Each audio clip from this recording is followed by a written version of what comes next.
അസ്സലാമു അലൈക്കും വറഹ്മത്തുള്ളാഹി. പ്രിയപ്പെട്ടവരെ, ശബ്ദം കേൾക്കുന്ന എല്ലാ പ്രിയപ്പെട്ടവർക്കും വലിയ സന്തോഷങ്ങൾക്ക് വേണ്ടി പ്രാർത്ഥിക്കുകയാണ്.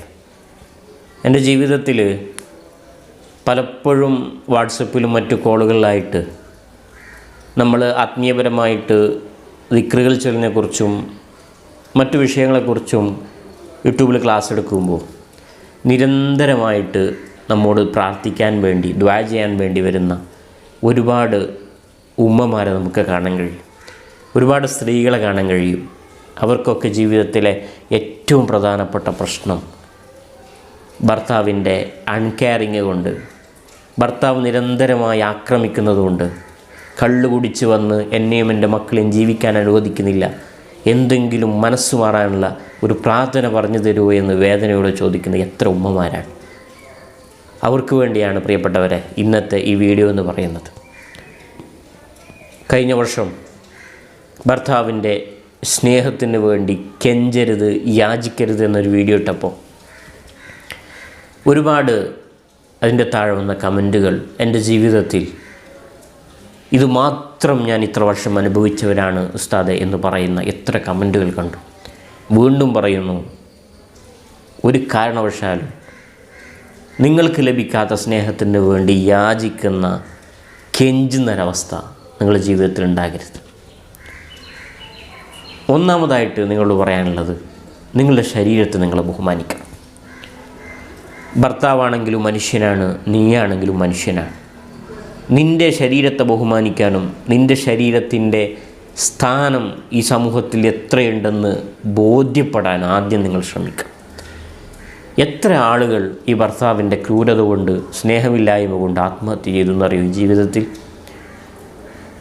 ഒരു സ്ത്രീ അന്ന് എന്നോട് വന്ന് പറഞ്ഞെന്താണെന്നറിയോ, ഉസ്താദേ, വർഷങ്ങളായി എൻ്റെ ഭർത്താവ് ഗൾഫിൽ പോയിട്ട്, ഇടയ്ക്കൊക്കെ വരുന്നുണ്ട്, പക്ഷേ ഗൾഫിൽ പോയാൽ എന്നെ ഒന്ന് കണ്ടെന്ന് പോലും നടിക്കാത്ത രീതിയിൽ, ഒരു ഫോൺ കോൾ പോലും ഇല്ലാത്ത രീതിയിൽ വല്ലാത്ത വിഷമത്തിലാണ് ഉസ്താദേ, എന്താണ് ഞാൻ ചെയ്യേണ്ടത് എന്ന് ചോദിച്ച സഹോദരിമാരുണ്ട്.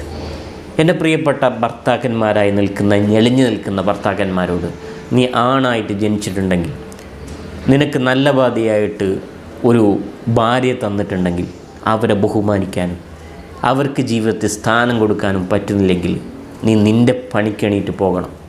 അല്ലാത്ത കാലത്തോളം നീ ഒരു ആണല്ല പ്രിയപ്പെട്ടവരെ.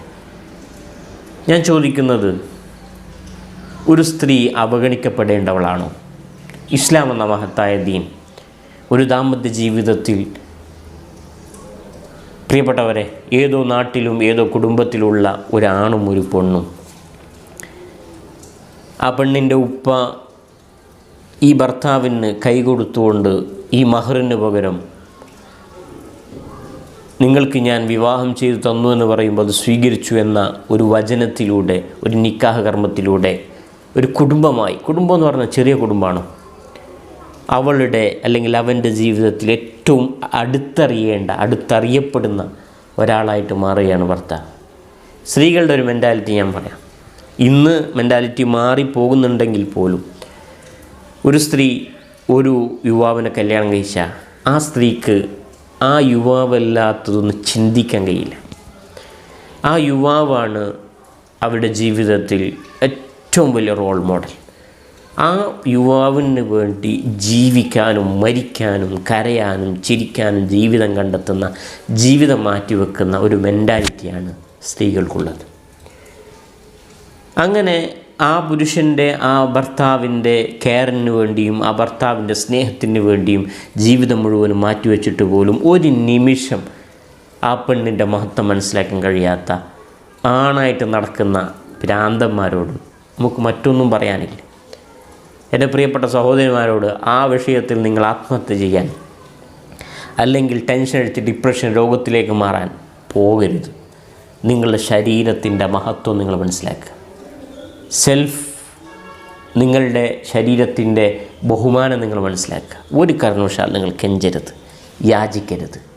പരമാവധി നിങ്ങൾ ആ ഭർത്താവിനോട് അടുക്കണം. ഈ വീഡിയോ കൊണ്ട് ഞാൻ ഉദ്ദേശിക്കുന്നത് ഭാര്യ ഭർത്താക്കന്മാർ തെറ്റണമെന്നൊന്നുമില്ല.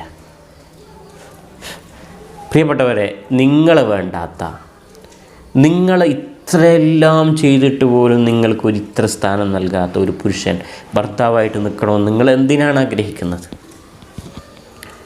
ഒരു ഭർത്താവിനോട് നമ്മൾ അത്രത്തോളം കെയർ ചെയ്തിട്ട് പോലും മൈൻഡ് ചെയ്യാത്ത ബുദ്ധിയാണെങ്കിൽ അതേ മൈൻഡില്ലാത്തൊരവസ്ഥയിലേക്ക് നിങ്ങൾ മാറണം. യാചിക്കരുത്. അതേ അവസ്ഥ നിങ്ങളോട് എങ്ങനെയാണ് അവൻ പെരുമാറുന്നത് അതുപോലെ നിങ്ങളും പെരുമാറും. ആ സമയത്ത് മക്കളിലും വീട്ടിലെ പാചകത്തിലും നിങ്ങളുടെ സൗന്ദര്യത്തിലും നിങ്ങളുടെ വീട്ടിലെ ഓരോ നിർമ്മിതിയിലും നിങ്ങൾ സൗന്ദര്യം കാണണം, നിങ്ങൾ സ്നേഹം കാണണം. അങ്ങനെ ജീവിക്കാൻ പഠിക്കാം. കെഞ്ചണ്ട, യാചിക്കണ്ട. നിങ്ങളെ കെയർ ചെയ്യാത്തൊരവസ്ഥയാണെങ്കിൽ അതേ രീതിയിൽ നിങ്ങൾ മാറുകയാണെങ്കിൽ 110% ഉറപ്പാണ് അവനിക്ക് ഒരു ചെറിയ മനസ്സുണ്ടെങ്കിൽ അവൻ തിരിച്ചു വരും. എന്തുകൊണ്ട് ഇവൾ എന്നെ കെയർ ചെയ്യുന്നില്ല എന്ന് ചിന്തിച്ച് അവൾ മാറും, അവന് മാറും.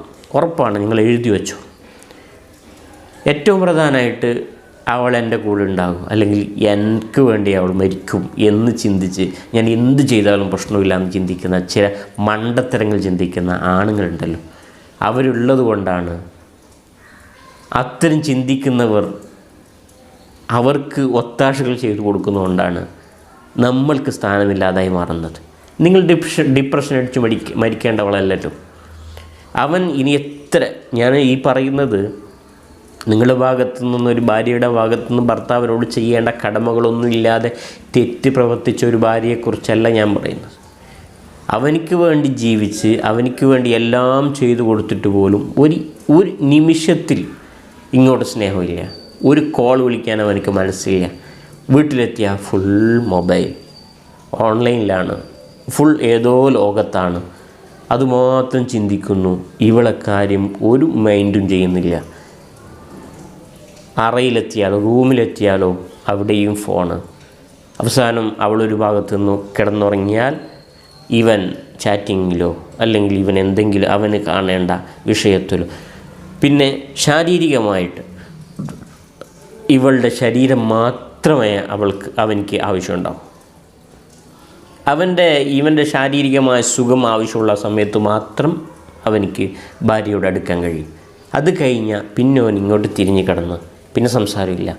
പിന്നെ യോനിക്ക് എപ്പോഴാണ് ആവശ്യം ആ സമയത്ത് മാത്രം ഭാര്യയോട് അടുക്കുക. ഇത്തരം പെങ്കൂസന്മാരോട് അതുപോലെ പെരുമാറാൻ ഭാര്യമാർ പഠിക്കണം. നിങ്ങളപ്പോൾ സന്തോഷം കണ്ടെത്തേണ്ട ഒരുപാട് വിഷയങ്ങൾ നിങ്ങളുടെ ജീവിതത്തിലുണ്ട്. ബഹുമാനപ്പെട്ട മുത്തുനബി സല്ലല്ലാഹു അലൈഹി വസല്ലമ തങ്ങൾ ആയിഷ ബീവി റളിയല്ലാഹു അൻഹയോട് ചോദിക്കുക, എങ്ങനെയായിരുന്നു മുത്തുനബി സല്ലല്ലാഹു അലൈഹി വസല്ലമ തങ്ങൾ?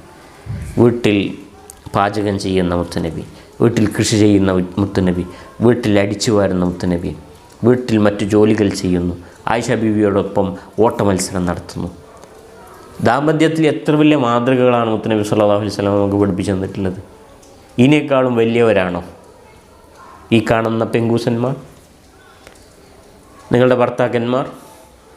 ഈ ലോകത്തിന് മാതൃകയായ മുത്തുനബി സല്ലല്ലാഹു അലൈഹി വസല്ലം തങ്ങൾ ജീവിതത്തിൽ ദാമ്പത്യത്തിന് ഇത്രയും വലിയ സ്ഥാനം നൽകിയിട്ടുണ്ടെങ്കിൽ അത് കണ്ടിട്ട് പഠിക്കാൻ പോലും സാധിക്കാതെ ഞാനൊരാണാണ്, എൻ്റെ കാലിന് കീഴിലാണ് പെണ്ണ് എന്ന് ചിന്തിക്കുന്നത് ഇസ്ലാമിക നയമല്ല. നിങ്ങൾ മനസ്സിലാക്കണം. അതുകൊണ്ട് നിങ്ങൾ കെയർ ചെയ്യാത്ത അവസ്ഥ വന്നാൽ നിങ്ങളും അതുപോലെ മാറണം. അപ്പോൾ തീർച്ചയായിട്ടും അവൻ്റെ ജീവിതത്തിൽ മാറ്റം ഉണ്ടാകും. ഇത് കേൾക്കുന്ന പ്രിയപ്പെട്ട സഹോദരിമാരോട് നിങ്ങൾ ഒരു കാരണവശാലും ഈ വിഷയത്തിന് വേണ്ടി ഡിപ്രഷൻ അടിച്ച് ഡോക്ടർമാരുടെ അടുക്കൽ പോയി ഗുളികകൾ നിരന്തരം കഴിക്കുന്ന ഒരവസ്ഥ ഉണ്ടാകരുത്. 90% സ്ത്രീകൾ അതാണ് അവസ്ഥ. എന്തിനു വേണ്ടി അങ്ങനെ ചെയ്യണം? നമ്മളും മാറണം. നമുക്ക് ബഹുമാനപ്പെട്ട ഖദീജ ബീവി റളിയല്ലാഹു അൻഹ ജീവിതത്തിൽ എത്ര വലിയ ബിസിനസ്സുകാരായിരുന്നു. ഇസ്ലാമിക നിയമങ്ങൾ വിരുദ്ധമായിട്ട് ഒന്നും പ്രവർത്തിക്കാതെ എത്ര ബിസിനസ്സുകൾ ചെയ്ത് ഈ ലോക സാമ്രാജ്യം കീഴടക്കിയിരുന്നു ബഹുമാനപ്പെട്ട ഖദീജ ബീവി റളിയല്ലാഹു അൻഹ. അതുപോലെ ഇസ്ലാമിക നിയമങ്ങൾക്കനുസരിച്ച് ജീവിച്ച് എത്രയോ സമ്പാദിക്കുന്ന എത്രയോ സ്ത്രീകൾ ഇന്ന് ലോകത്ത് വളർന്നു വരുന്നുണ്ട്.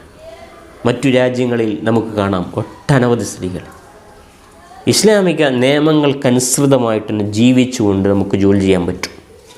നമുക്ക് ഒട്ടനവധി സമ്പാദ്യങ്ങൾ, ബിസിനസ്സുകൾ നമുക്കും ചെയ്യാൻ പറ്റും. അതുകൊണ്ട് നമുക്ക് എല്ലാം തകർന്നു, എല്ലാം തീർന്നു, ഇതോടെ എല്ലാം അവസാനിച്ചു എന്നതല്ല നമ്മുടെ ജീവിതം എന്ന് പറയുന്നത്. നമുക്ക് ഒട്ടനവധി മാതൃകകൾ ഈ ലോകത്തുണ്ട്. അതനുസരിച്ച് നമുക്ക് ജീവിക്കാൻ പറ്റും. പരമാവധി നമ്മുടെ ഭർത്താക്കന്മാരുടെ ഖാദിമികളായിട്ട് നമുക്ക് മാറാൻ കഴിയണം. ഇനി എത്ര ചെയ്തിട്ടും അവൻ്റെ ഇതേ അവസ്ഥയാണെങ്കിൽ നമ്മളും മാറണം. നമുക്ക് സന്തോഷം കണ്ടെത്താൻ നമ്മുടെ മക്കളിൽ, നമ്മുടെ വീട്ടിലെ പല ജോലികളിൽ നമുക്ക് സന്തോഷം കണ്ടെത്താൻ പറ്റും.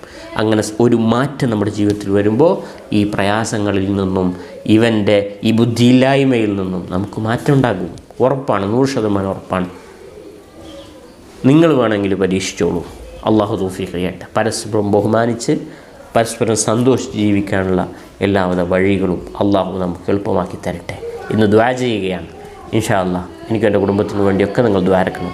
അതോടൊപ്പം ഓൺലൈനായിട്ട് നമുക്ക് ഖുർആൻ പഠിക്കാൻ, മതവിദ്യാഭ്യാസം പഠിക്കാനുള്ള സഹ്റ ഓൺലൈൻ ഖുർആൻ അക്കാദമി ജോയിൻ ചെയ്യാൻ ആഗ്രഹിക്കുന്നവർ ഈ നമ്പറിൽ ഇന്ന് തന്നെ കോൺടാക്റ്റ് ചെയ്യുക. ഇൻഷാ അല്ലാഹ് നിങ്ങളുടെ മക്കളുടെ അല്ലെങ്കിൽ നിങ്ങളുടെ മതപരമായ വിദ്യാഭ്യാസത്തിൽ എല്ലാവിധ വഴികളും ഇൻഷാ അല്ലാഹ് നമ്മൾ തുറന്നു തരും. നിങ്ങൾക്ക് ഒരാൾക്ക് ഒരു ഉസ്താദ് എന്ന രീതിയിൽ നിങ്ങൾക്ക് വീട്ടിലിരുന്നുകൊണ്ട് പഠിക്കാനുള്ള സാഹചര്യങ്ങളുണ്ട്. ആവശ്യമുള്ള ആളുകൾ ഈ നമ്പറിൽ ഇന്ന് തന്നെ കോൺടാക്റ്റ് ചെയ്യണമെന്ന് ഓർമ്മപ്പെടുത്തുന്നു. അവസാനിപ്പിക്കുന്നു. അസ്സലാമു അലൈക്കും വറഹ്മത്തുള്ളാഹി വബറകാതുഹു.